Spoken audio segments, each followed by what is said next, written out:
Componendo and dividendo rule. क्या होता है सीएनडी रूल बच्चे? अगर मान लो आपको कुछ ये वाला फॉर्मेट दिया हुआ है a प्लस बी बटे a माइनस बी, यहां पर एक स्पेशल चीज आप देख रहे हो कि जो संख्या ऊपर प्लस में है वही संख्या नीचे माइनस में है। जो संख्या ऊपर जैसे a में b जुड़ा हुआ है तो नीचे a में से b माइनस हो रखा है।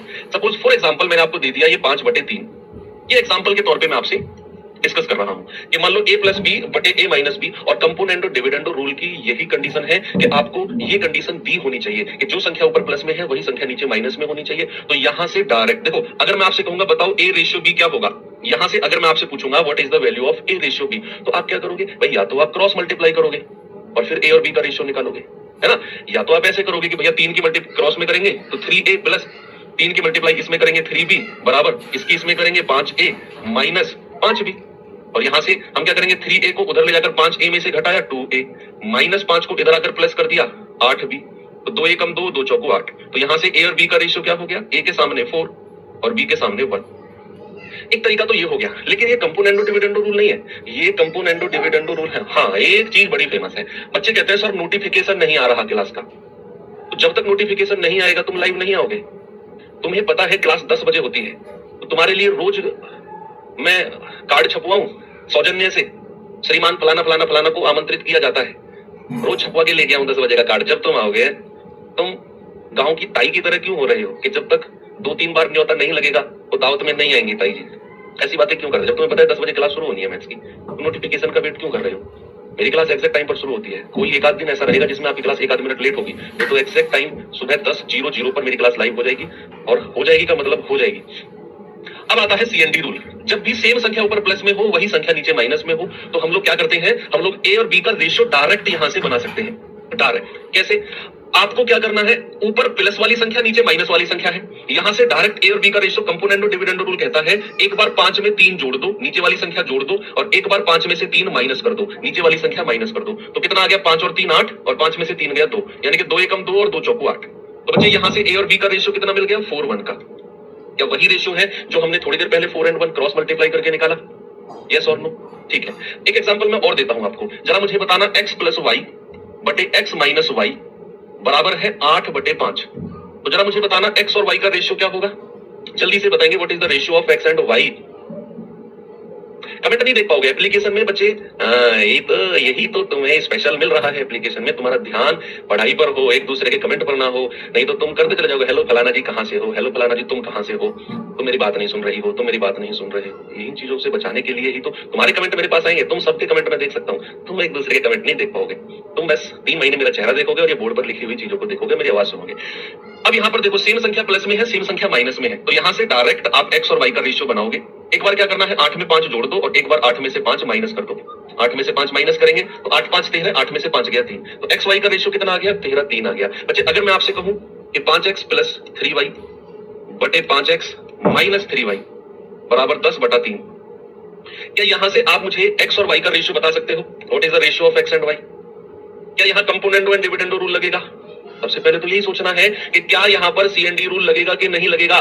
सबसे पहला काम तो यही है, हम कहेंगे हाँ जी सर आपने जो बात बताई कि सेम नंबर 5x और 3y दोनों प्लस में है, और same number 5x minus 3y same number minus में है, जो संख्या ऊपर प्लस में है वही संख्या नीचे माइनस में है, तो यहां हम सीएनडी रूल लगाएंगे। और वो कैसे लगेगा? यहां पर हम कहेंगे 5x बटा 3y, 5x को ऊपर रखेंगे और 3y को नीचे, बराबर एक बार 10 में 3 जोड़ेंगे और एक बार 10 में से 3 माइनस कर देंगे, कितना आ गया? 13/7।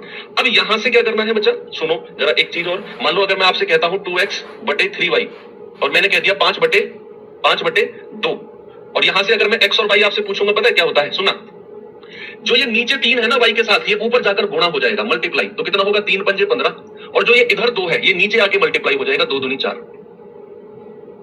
ठीक है, ऐसे ये छोटी सी बातें हैं। तो यहां पर अगर मैं कहूंगा x बटा y जरा मुझे बताना, तो ये 5 की गुणा किस में होगी? 5 7 35 नीचे आ जाएगा, और ये 3 की गुणा 13 में होगी, 13 3 39 ऊपर आ जाएगा।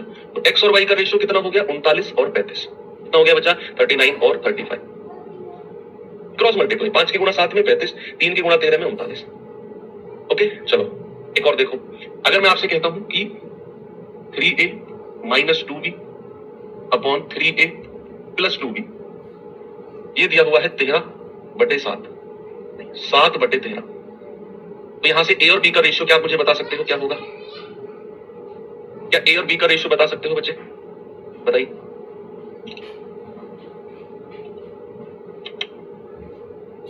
अरे उसमें कुछ भी नहीं है, देखो सुनो, अगर मैं आपसे कहता हूं 2/3 2a/3b बराबर, मान लो मैंने कहा 5/2, ऐसे बोल दिया, तो यहां से अगर मुझे ए और बी का रेशियो चाहिए ना, तो 5/2 तो ऐसे ही रहेगा। इधर जो 2/3 है ना, ये उधर जाकर पलट जाता है, ये 2 नीचे आ जाएगा, 3 ऊपर चला जाएगा, 3/2 ऐसे होता है। मैंने आपको क्रॉस मल्टीप्लाई में बता दिया कि 3 की 5 में गुणा कर दो, वही तो किया इसने भी। क्रॉस मल्टीप्लाई बता दिया 2 की 2 में कर दो, वही तो किया उसने। तो बिल्कुल 5वीं 4थी क्लास में पढ़ाया जाता है ना। तो यहां पर आप अगर एक गलती कर रहे हो, एक गलती बच्चे सभी लोग कर रहे हो, आप सभी लोग यहाँ डायरेक्ट 3a/2b निकाल रहे हो, और आप कह रहे हो 7 + 13 और 7 - 13, ये तो माइनस में आएगा, ये गलत कर रहे हो आप। प्लस वाली संख्या ऊपर होनी चाहिए और माइनस वाली संख्या नीचे होनी चाहिए, ध्यान रखो ये बात।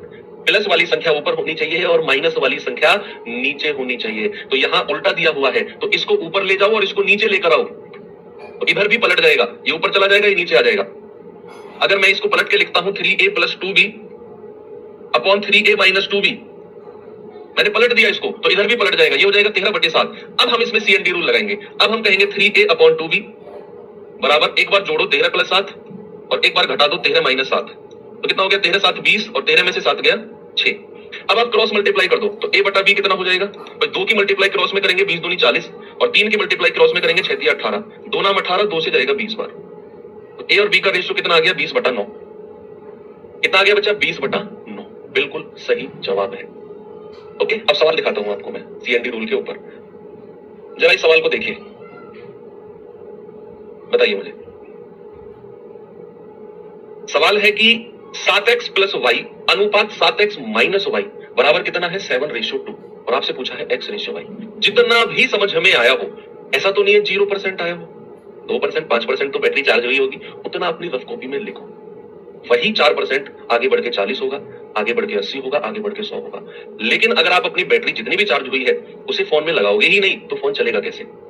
आप अपने फोन में बैटरी लगाओ, है ना, नहीं तो कछुआ चार्जर में अगर बैटरी चार्ज करते रहोगे तो बैटरी ब्लास्ट हो जाएगी। जो भी समझ में आता है उसे वहां तक करके रुक जाओ। यार मुझे इस सवाल को सर ने बताया, एटलीस्ट मुझे ये तो समझ में आया कि CND रूल लगेगा या नहीं लगेगा, ठीक है, मुझे आगे नहीं पता कैसे करना है, रुक जाओ, सर बताएंगे। अगले सवाल में मैं और थोड़ा सा आगे बढ़ूंगा, यही प्रोग्रेस होता है। अब आप देखो इसे, क्या मैं इसको ऐसे लिख सकता हूं 7x + y बटे 7x - y बराबर 7/2, ऐसे लिख सकता हूं क्या मैं इसको? अब आप देख रहे हो जो संख्या ऊपर प्लस में है वही संख्या नीचे माइनस में है। हाँ जी सर, CND रूल लगेगा, बिल्कुल लगेगा CND रूल। और CND रूल क्या कहता है? CND रूल क्या बोलता है बच्चा कि सर यहां पर 7x ऊपर लिख दो और y नीचे लिख दो। क्या करेंगे? एक बार 7 में 2 जुड़ेगा और एक बार 7 में से 2 माइनस होगा, तो 7 और 2 9 और 7 में से 2 गया 5। क्रॉस मल्टीप्लाई करेंगे, x और y की वैल्यू आ जाएगी भाई। 7 की गुणा नीचे करेंगे 5 में, 7 × 5 = 35 और y के साथ तो कुछ नहीं है, तो ये 9 ही रहेगा। तो x और y का रेशियो कितना आ गया? x और y का रेशियो आ गया आपका 9/35, यानी कि आप कहेंगे सर ऑप्शन नंबर ए। क्या कहेंगे बच्चा? 9/35। जो भी 10% पहले समझ में आया होगा, मैं गारंटी से कहता हूं बढ़ के वो 40% हो गया होगा इस सवाल में। अब अगले सवाल में 40% तक पहुंचना